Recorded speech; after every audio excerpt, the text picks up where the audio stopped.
네, 여러분 안녕하세요. 동산이형 채널 이호종의 부동산 수다 두 번째 시간 시작하겠습니다. 명절은 잘 보내셨나요? 요새 명절 끝나고 나서 워낙에 연휴가 긴 탓도 있었겠지만 오미크론이 확진이 3만 명이 넘을 정도로 굉장히 좀 기승을 부리고 있는데 시청자분들 모두가 건강에 유의하셨으면 좋겠습니다. 자, 이번 주제 한번 시작해 보겠습니다. 뉴스 보시면 이런 얘기 많이 들으셨죠?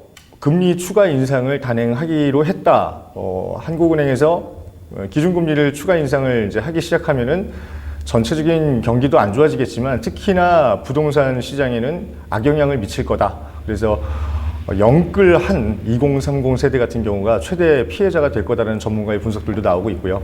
이 부분에 대한 내용을 오늘 뉴스와 자료를 통해서 좀 알아볼 건데 어떻게 될 건지 예상도 한번 해보는 시간 가져보도록 하겠습니다. 생뚱맞게 또 이상한 뉴스가 나옵니다. 의사 부럽지 않아요 라는 타이틀로 어떤 케이블 채널이었나요? 어디 출연을 해서 배달 라이더 분께서 한번 출연을 하셨더라고요. 이게 이제 어떤 인터넷 커뮤니티부터 시작이 됐는데 굉장히 이슈거리가 많이 됐습니다. 월 1,300만 원을 버는 이제 배달 라이더가 있다. 그래서 의사만큼 버니까 배달비가 비싸진 건지 아니면 물가가 올라서 자연스러운 현상인지 아니면 이게 노년동에 있어가지고 배달 건수가 많아서 가능한 일인지 얘기들이 설왕설래가 많았습니다.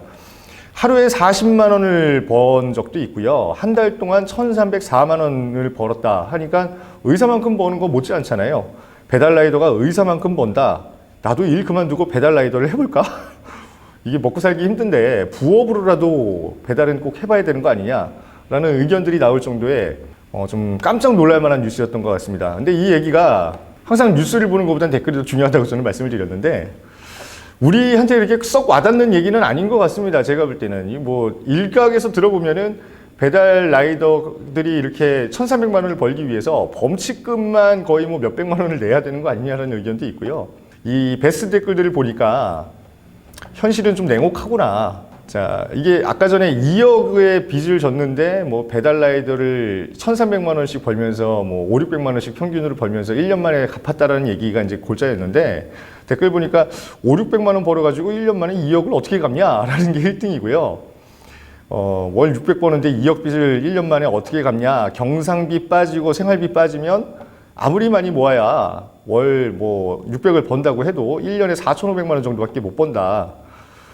매달 1,500을 벌어서 한 푼도 안 써도 2억이 안 되는구만 무슨 거짓말을 이렇게 대놓고 하느냐 이런 댓글들이 이제 뉴스상에 댓글로 이제 나와 있습니다. 월 1,500을 벌고도요 한 푼도 안 쓰고 모아도 2억을 못 모읍니다.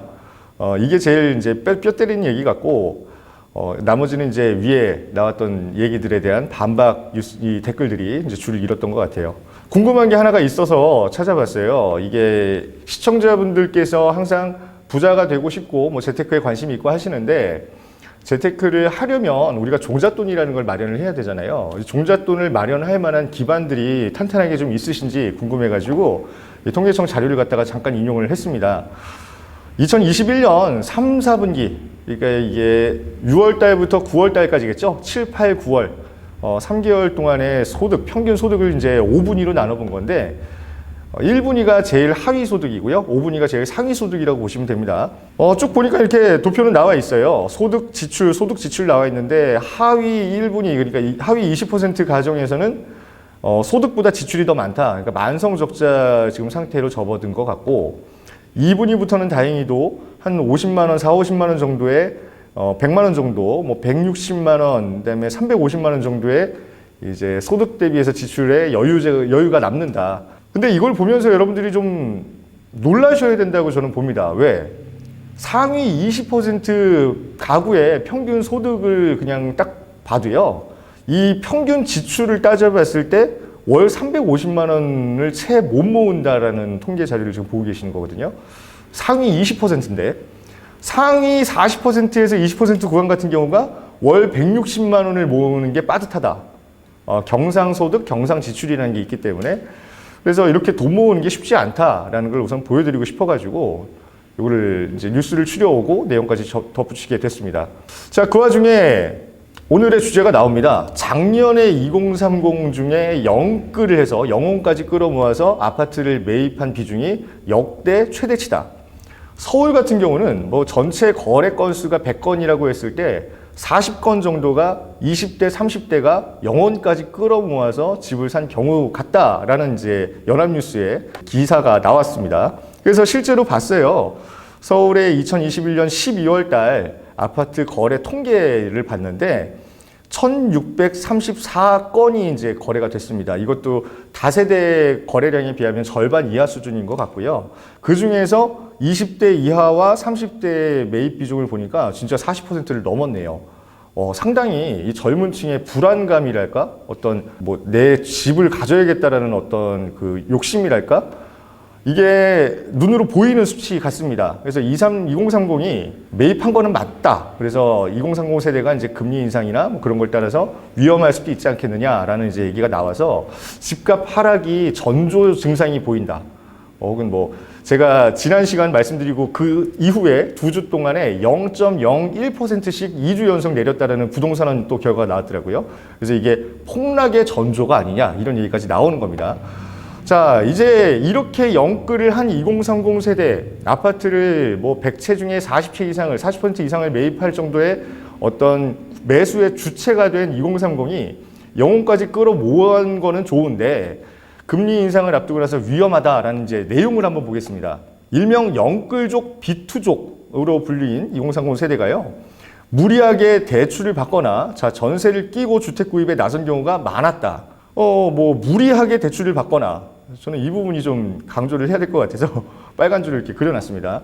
전세를 끼고 주택 구입에 나선 경우가 많았다. 네, 어쨌든 그렇답니다.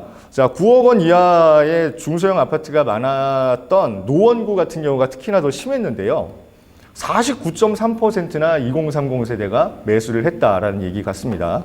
재건축 추진에 대한 기대감이 반영된 결과 같고요. 지난 12월에 서울 아파트 거래량은 역대 최저를 기록을 했는데 그 내용은 고강도 대출 규제와 그다음에 대출 금리 인상 때문인 것 같다라는 뉴스가 이제 이어집니다. 아까 전에 앞서서 보셨잖아요. 2030 세대가 영혼까지 끌어모으거나 빚까지 내가지고 투자를 해서 아파트를 무리하게 매수를 했는데 이제 재건축 기대감이라든가 어떤 개발의 호재거리를 보고 무리하게라고 했습니다. 무리하게 매수를 해서 이제 큰일 났다라는 뉴스가 앞서 보신 뉴스거든요. 그래서 제가 이제 따져볼 거예요. 하나씩. 영끌족이 얼마나 위험한가 지금 현재. 자, 집을 무리하게 매수를 했다고 했는데 과연 무리한 건지를 한번 알아볼 거고 지금 금리 인상이 닥쳤다고 해서 집 가진 사람이 그렇게까지 뭐 폭락장에 겁을 먹어가지고 빨리 내놔야 되는 상황이냐 요거를 한번 들여다볼 겁니다. 자, 영혼까지 끌어모았다. 무리해서 집을 샀다라고 한 기준을 한번 볼게요. 이게 2030일 것 같으면은 우선 내 집은 없어요. 그렇죠? 내 집이 없다라는 가정하에 매수를 했다라고 저는 볼 거고 이게 만약에 부모님하고 같은 세대 구성원임에도 매수를 했다고 하면 취득세 중과가 8.4%거든요. 아파트가 만약에 5억짜리다. 그럼 뭐 5천만 원 정도의 이제 취득세를 내야 되는데 그거는 우선은 배제를 하겠습니다. 뭐 그렇게 하신 분도 계실 거예요. 임대사업 등록도 안 되고 임대사업자의 절세 혜택도 못 받는데 그럼에도 불구하고 산 사람이 있을 수도 있겠지만 여기서 골자로 하는 건 2030이 무리하게 빚을 내거나 대출을 받아서 집을 산 경우라고 했으니까 대출이 얼마만큼 나온지부터 알아볼 겁니다. 자, 영혼까지 끌어모으려면은 요 대출을 얼마만큼 받을 수 있는지부터 체크를 해보셔야 될 것 같습니다. 자, 소득이 많으면 안 됩니다. 이게 뭐냐 하면 서민 및 실수요자가 서울 내 투기 지역이라든가 조정 대상 지역 안에서 대출을 실행을 할 때 우대해주는 요건의 최고 좋은 조건 중에 하나예요. 자, 요거가 최대한 많은 대출을 해준다라는 기준이기 때문에 무리했다라고 표현해도 무방한 이게 대출이거든요. 그렇기 때문에 제가 이거를 알아본 거고 일반적인 시중은행에 가면요. LTV가 40% 그렇죠. 그 다음에 DTI도 이제 볼 거고 DSR 올해 1월 1일부터는 내가 신용대출 빌린 거 뭐 마이너스 통장까지는 아니라고 하지만 내가 빌렸던 모든 학자금 대출까지 포함한 모든 대출을 갚을 때 내 소득 대비해서 갚을 수 있는 역량이 되느냐 마느냐에 따라서 대출을 해줍니다. 그러니까 그런 건 다 배제하고 서민하고 실수요층이 내가 독립을 해서 집을 살 때 최대한 많이 대출을 해주니까 무리했다라고 표현을 할 거고 그 대출이 기준이 어떻게 되는가를 한번 알아보도록 할게요. 자, 소득 기준은 뭐 부부일 경우에는 연 1년에 9천만 원을 벌면 안 됩니다. 이상을 벌면 안 됩니다. 이래야만 이렇게 무리한 대출을 해주는 거예요. 생애 최초 구입자고 결혼을 안 했다라고 하면 1억 이상을 벌면 안 됩니다. 연봉 1억을 넘어가면 이 대출은 안 해준다는 얘기입니다. 자, 주택은 9억 원 이하 주택을 사야 됩니다. 투기과열지구 안에서는요. 서울이라고 한번 가정을 해볼게요. 자, LTV는 원래 40%라고 제가 말씀드렸잖아요. 그런데 6억 이하 구간까지는 60%까지 대출을 더 확대해서 빌려줍니다. 좋은 조건이죠. 좋은 조건이에요. 자, 6억에서 9억, 그러니까 9억 미만까지는 LTV를 확대 적용을 해가지고 대출을 많이 해줄 수 있는데 6억, 그마저도 6억까지는 60%를 적용을 하고 6억에서 9억 구간까지는 50%를 확대 적용해서 이제 빌려준다. 자, DTI 같은 경우는 내 담보, 총담보대출, 뭐 전세자금 대출 관련해서 내가 집에 관련돼서 대출을 받은 거에 대해서 내 소득이 감당할 수 있겠느냐를 보는 건데 60% 구간까지는 무방하게 빌려주겠다. 소득이 1억이면 집담보대출 관련해서 받아야 되는 그 모든 갚아야 되는 돈이 뭐 이제 6천만 원이다. 라고 하면 1년에 그러면은 너는 빌려도 된다. 6천만 원까지. 이렇게 해서 완화를 시켜줬다는 얘기고요. DSR은 앞서서 말씀드린 것처럼 모든 은행의 모든 대출에 대해서 내 소득이 이제 감당할 수 있는지를 판단을 하는 거니까 이거는 뭐 차치하고 나서 보시죠. 자, 우리나라에서 지금 투기과열지구 서울이라는 지역 내에서 어떤 집을 사려고 할 때 내가 실거주 요건을 갖추기 위해서는 이 대출이 제일 큰 대출이에요. 이래야 무리한 대출이라고 할 수가 있겠죠. 자, 이 대출을 우선 알아본 겁니다. 앞서서 뉴스에서 본 게 2030 세대가 두 가지를 한다 그랬어요. 내 집 마련을 지금 하기 위해서 영혼까지 끌어모아서 대출을 받아가지고 집을 산 경우가 있다고 했고요. 두 번째는 전세를 끼고 무리하게 또 집을 산 경우가 있다고 해서 이 두 가지 부류의 어떤 사람들이 진짜 금리 인상이라든가 부동산 가격이 떨어졌을 때 타격을 입는지 없는지를 보는 겁니다. 자, 첫 번째입니다. 내가 집이 필요해가지고 산 영끌족의 경우를 한번 볼게요. 자, 아까 전에 서민과 실수요자들이 찾으려는 주택 중에 9억 미만인 주택이고 내가 그 여건에 해당이 되면은 이제 혜택을 준다라고 했기 때문에 제가 만약에 지금 실거주자, 실수요층으로 집을 사야겠다라고 가정을 해보고 나서 어떤 지역을 본 겁니다. 9억이 한도라고 했으니까 매물 중에 제가 좀 좋아할 만한 동네를 우선 가봤거든요. 사당역 옆에 보니 이수역 있는데 이수역에 보면은 이제 리모델링을 추진하고 있는 사당 무성 2단지, 3단지 뭐 오곡신이라고 하잖아요. 있습니다. 그래서 이 아파트가 이제 리모델링이 되고 나면 뭐 학군이고 뭐고 반포보다는 조금 못하겠지만 힘이 딸릴 수도 있겠지만 워낙에 대단지 리모델링 통합으로 들어가기 때문에 가격은 뭐 제가 볼 때는 15억, 20억은 우습게 올라갈 것 같아요. 그래서 이 지역을 사고 싶어요, 저도. 그래서 제가 만약에 무주택이다. 그리고 내가 살 집을 지금 구할 거다라고 했을 때 9억 미만의 제일 좋은 단지 같다. 그 중에 하나인 것 같다 해서 요 단지를 봤어요. 그랬더니 보니까 호가가 8억 8천에도 나와 있고 뭐 9억에도 나와 있고 합니다. 자, 이거를 이제 대출을 얼마나 나오는지를 따져봐야 되잖아요.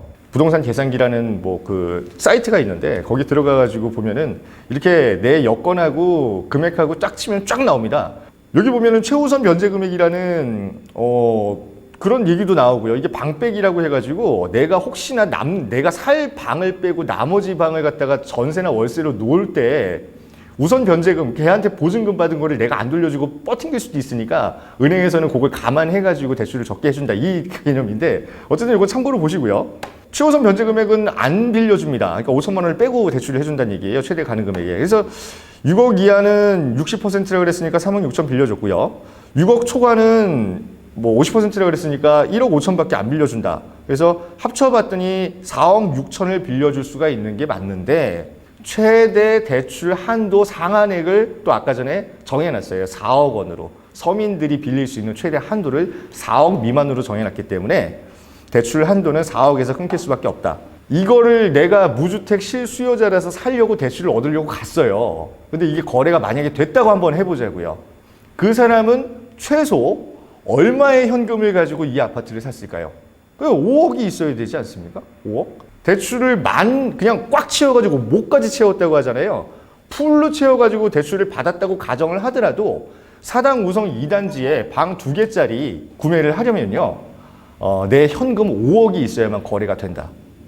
그런데 이 사람들이 뭐 돈이 없는 사람들이 아닐 거니까 뭐 그 단지를 샀을지는 모르겠지만 어쨌든 이렇습니다. 지금 현실은 5억 원 현금이 있어야지 9억짜리 아파트를 생애 최초 입주 대출을 받는다든가 신혼부부를 뭐 생애 최초 또 구입을 받는다든가 1주택일 때 혜택을 받는다 이런 얘기예요. 앞서서 보셨던 그 대출 자료 완화됐다라는 그 대출에 대한 표가 여러분들이 감사하게 받아들이셔야 되는 건지 이게 무용지물일지 한번 생각을 해보셔야 되지 않을까 싶어요.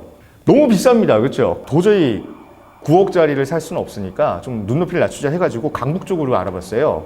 지하철역하고도 거리가 꽤 있고 아파트도 연식이 오래됐습니다. 그러니까 주거 환경은 뭐 좋긴 하겠지만 썩 그렇게 집이 좋다거나 교통편이 좋다고 할 수 없는 번동 주공 1단지 아파트를 제가 봤거든요.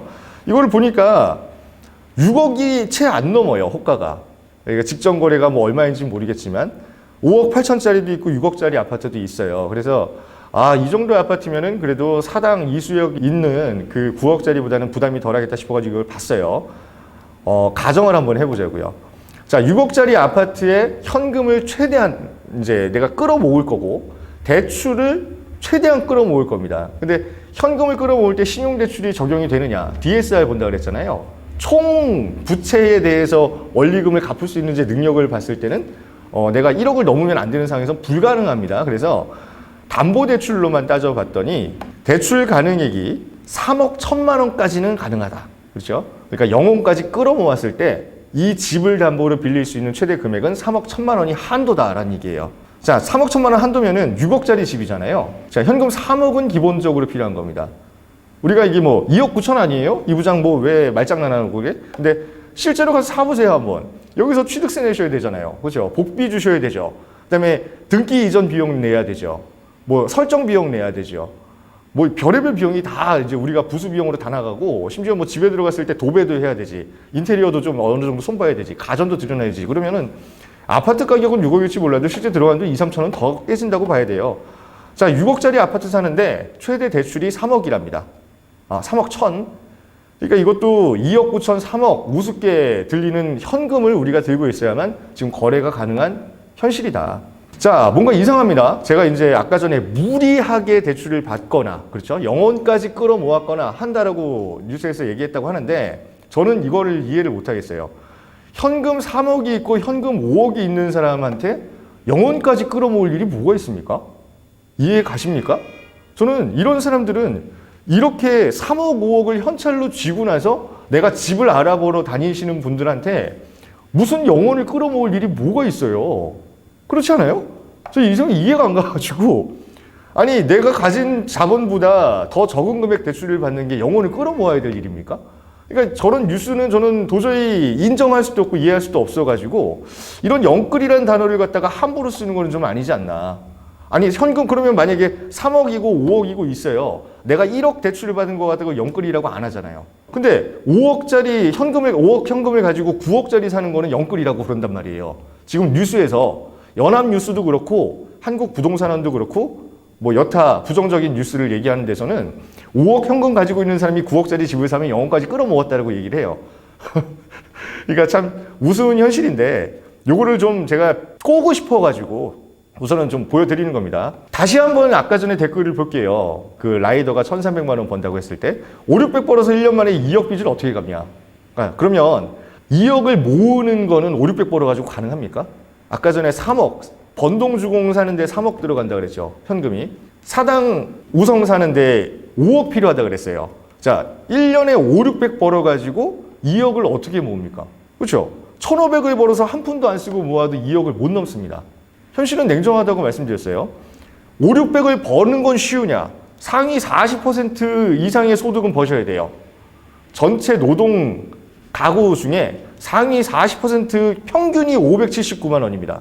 그럼 상위 30% 안에는 들어야지 5, 600의 소득이 보장이 되는 건데 그 중에서 평균적인 지출은 400만 원이에요. 쥐어 짠다고 해도 뭐 300만 원까지는 될까요? 1년에 모을 수 있는 돈 3천만 원, 4천만 원 언저리밖에 안 되는데 3, 4억, 뭐 5, 6억을 어떻게 현찰로 줄 수 있느냐라는 게 제 첫 번째 질문이에요. 그러니까 희한하지 않습니까? 이래놓고 영끌했다라고 얘기를 하는 거죠. 6억 아파트를 영끌하려면 최소 3억은 내수 중에 현찰로 있어야 된다는 게 팩트입니다. 자, 두 번째입니다. 지금까지는 실거주하는 사람의 입장에서 본 부동산 시장이고요. 자, 두 번째는 이제는 나는 이제 돈을 벌어야겠다. 그래서 대출이고 뭐고 다 필요 없이 내가 갭 투자라는 걸 해놔야겠다. 그러면 전세금을 끼고 집을 내가 그냥 매수를 하는 쪽으로 가봐야겠다라고 한 겁니다. 갭 투자자의 경우를 한번 볼게요. 권동주 공익단지 똑같이 봤습니다. 매매가 6억에서 5억 8천이라고 했죠. 실제 전세 실거래된 거를 보겠습니다. 지금 전세가가 올랐다고 하는데 얼마에 책정이 되어 있는지. 2억 3천만 원에 최근에 이제 거래가 됐는데요. 이게 지금 전체 차트 11월, 12월, 1월 중에 제일 높은 전세 금액이네요. 그렇게 됐을 때 최소 투자 금액은 5억 8천짜리 집을 매수를 했고 이 집에 운 좋게 2억 3천짜리 전세입자가 들어와 있다는 가정하에 3억 5천만 원이 들어갑니다. 그러면 전세입자 끼고 나서 등기부 설정을 뒤쪽으로 해가지고 후순위 대출을 받으려면 대출 이자가 뭐 8%, 9% 이렇게 들어갈 텐데 시중은행에서는 못 해주니까요. 그렇게 매수를 할 수 있는가? 그러면 그렇게 매수를 하는 사람도 없겠거니와 대출을 해주지도 못합니다. 지금 현재는. 그러니까 지금 이거는 생돈을 갖다가 갭 투자를 해놨다는 얘기인데 내가 3억 5천 현금을 가지고 집을 샀다는 얘기잖아요. 똑같이. 자, 밑에 보면은 사당 우성 이산지 똑같이 볼게요. 이걸 갭 투자라고 했잖아요. 무리하게 갭 투자했다고? 뭘 무리하게 갭 투자를 합니까? 이거 리모델링 되고 나면 15억에서 20억이라고 제가 말씀드렸어요. 8억 8천짜리 집인데 전세 4억 5천 들어와 있습니다. 그럼 갭이 얼마입니까? 4억 3천이에요. 4억 3천을 대출을 누가 해줘요? 이게 전세입자가 들어와 있는데. 그러면 내 현금 갖다가 산다는 얘기예요. 그냥 이 사람들은. 그럼 4억 3천 갖고 있는 사람이 뭐 우리가 걱정할 만한 영끌을 해가지고 이 집을 사는 사람이겠냐, 요거를 한번 판단을 해보시라는 얘기입니다. 자, 뭘 지금 얘기하는 걸까요? 이거 영끌을 하고 싶어도 영끌을 못합니다. 왜? 대출을 안 해주니까요. 무주택에서 1주택을 생애 최초로 구입하려고 하는 사람한테도 9억짜리 집을 살 때 4억밖에 대출을 안 해주는 시대예요. 시대가. 그러면 영혼까지 끌어모으려고 해도 방법이 없어요, 지금은. 그런데 무슨 영끌 얘기를 하고 뭘 지금 뭐 무리한 대출 얘기를 하고 합니까? 무리한 대출을 받으려고 해도 무리한 담보대출을 해주지를 않아요. 그러니까 현금 부자들만 산다니까요, 집을. 지금 우리는 돈이 없잖아요. 뭐 대출을 70% 해주겠다, 80%까지 뭐 고금리로 해주겠다라고 했을 때 우리 자본금 뭐 1억, 2억을 갖다가 9억짜리 집을 7억에 대출빚을 얻었다고 하면 그거는 무리한 게 맞아요. 근데 5억 자본을 갖고 있는 사람이 4억 꽉 채워가지고 대출을 받아가지고 운영을 하려고 내 집을 샀는데 그 사람이 5억을 어떻게 마련했을까라고 생각을 하면 그 사람이 영혼까지 끌어모았다는 얘기가 나올 수가 있느냐 이겁니다. 이것도 고금리 대출이자에 허덕여서 그 4억에 대한 이자가 급격하게 높아지니까 5억의 자산을 모아놓은 사람이 허덕일 거다라고 얘기하면서 집값이 떨어질 거라고 자화자찬하는 사람들이 있어요. 자, 그 정도 고금리라고 하면서 4억을 빌린 사람이 5억의 자본가가 만약에 망한다라고 했을 때 가정을 한번 해봅시다. 그 집을 5억에 빌려줬어요. 진짜 돈 없는 사람들 제가 1, 2억 있다 그랬잖아요. 1억 5천 자본금 있는 사람, 대출 3억 5천 낀 사람은 1억 5천 모을 만한 소득밖에 없는데 그 사람은 멀쩡하겠느냐 이겁니다. 그래서 여러분들이 뉴스를 보면은 착시가 보여요. 그렇죠? 자료를 봐도 뭔가 애매모호하고 이걸 어떻게 해석해야 될지 모르겠다는 얘기죠. 그런데 언론에서는 다들 하락장이 시작됐다라고 얘기를 하고 4년 반을 갖다가 우리가 거의 5년 가까이를 내내 들어왔던 얘기를 지금 와서 생각해보면 이제 덜컥 겁이 날 시점이 될 수도 있어요. 왜? 하락장이 진짜 시작된 것 같거든요. 근데 2019년, 2020년 고강도 대출 규제라든가 어떤 부동산에 대한 철저한 뭐 방어막 같은 규제가 나왔을 때마다 적어도 2, 3개월 정도는 이런 텀을 두고 하락세를 그렸던 적이 있습니다. 과거에도. 근데 또 속는단 말이죠. 또 내려갈 거라고.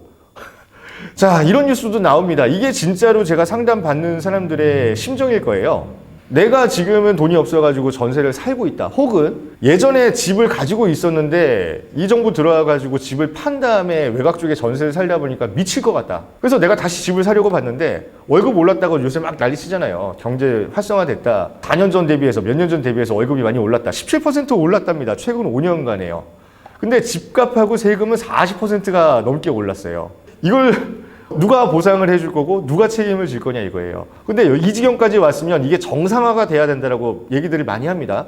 정상화라는 게 여기서 폭락을 하면 정상화가 되느냐. 내 소득도 같이 깎입니다. 무슨 말씀인지 정확하게 이해를 하셔야 돼요.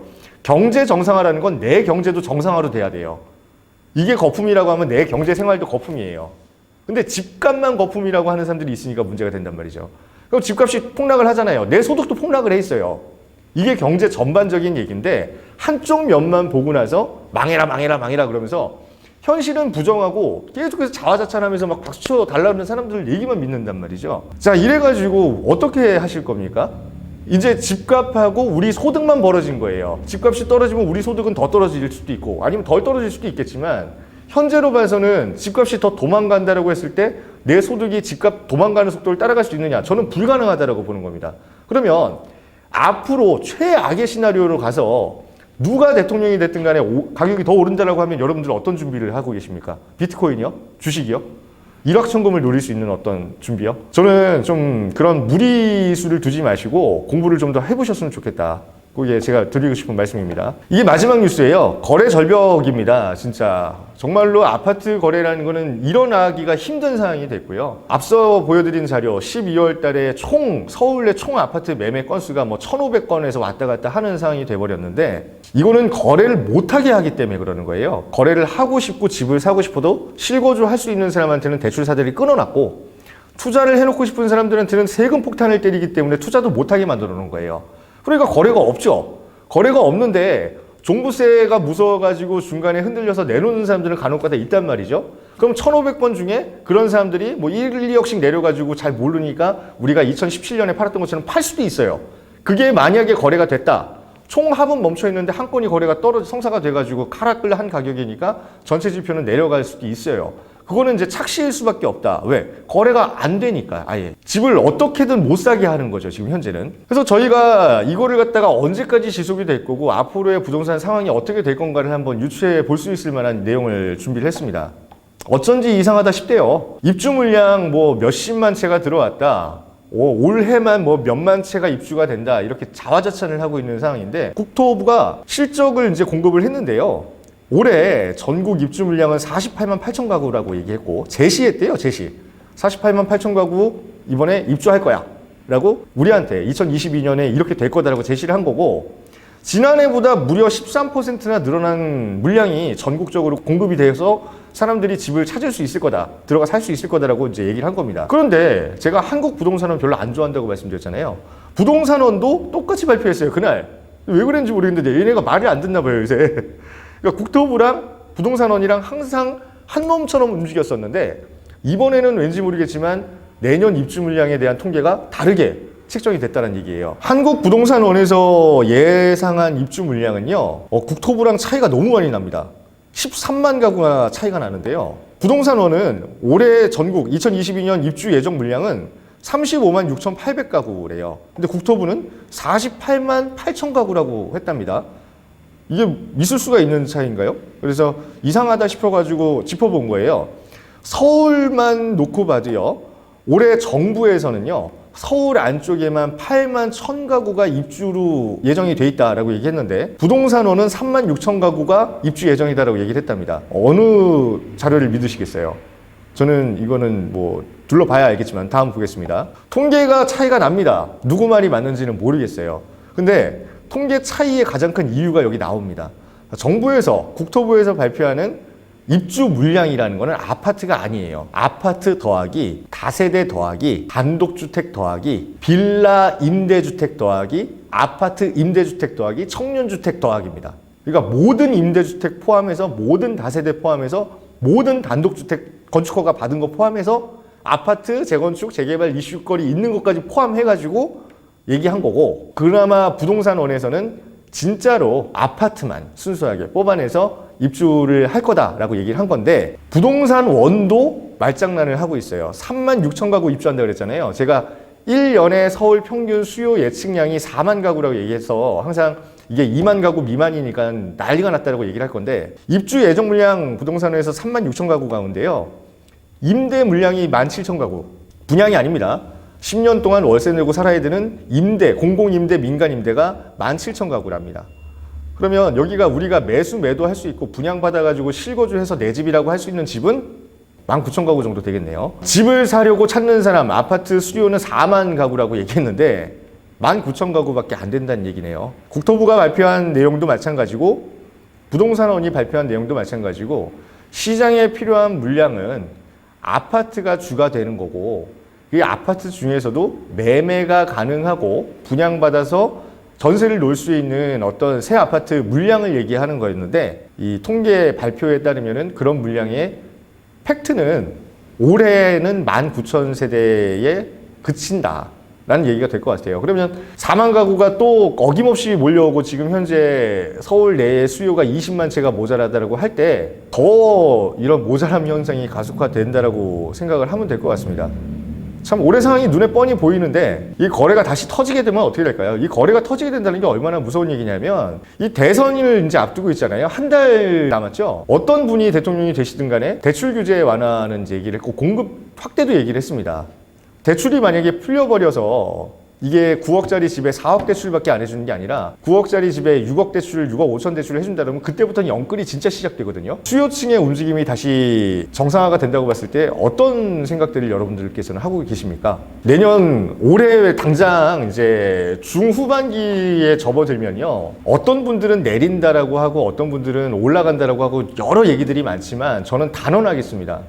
올해 아파트 가격은 작년보다 더 많이 오를 가능성이 큽니다. 여러분들께서는 떨어져라 아니 감이 익지도 않았고요. 감나무에 감이 아직 열리지도 않았는데 감을 떨어져라 그러면은 그걸 뭐 감 따간 사람이 도로 거기 걸어놔가지고 떨어뜨려야 되는 겁니까? 준비를 하셔야 된다 매번 말씀을 드리고 있는데 여러분들께서 어떻게 움직이셔야 되고 지금 생각의 전환이라든가 발상의 전환을 어떻게 가지셔야 되는지 제가 이런 부분을 갖다가 좀 두 편에 걸쳐서 이제 설명을 드리기 위해서 이 시간을 준비했으니까 많이들 좀 시청해 주시고 댓글들도 많이 달아주시면 정말 감사하겠습니다. 다음 시간에는 이제 앞으로의 상황은 아파트에 관련된 상황이었고 아파트뿐만이 아니라 우리가 재테크를 위한 부동산의 어떤 면을 바라보고 나서 이제 움직여야 될지 향후에 아파트 다세대 단독주택의 시장 흐름 같은 거를 파악해서 그런 부분에 대한 말씀도 좀 나눌까 하니까 많은 시청 좀 부탁드리겠습니다. 좋아요와 구독은 필수고요. 상담 원하시는 분들 상담 시청 많이 해주시면은 성심성의껏 1대1로 상담 모시도록 하겠습니다. 시청해주신 여러분 감사합니다.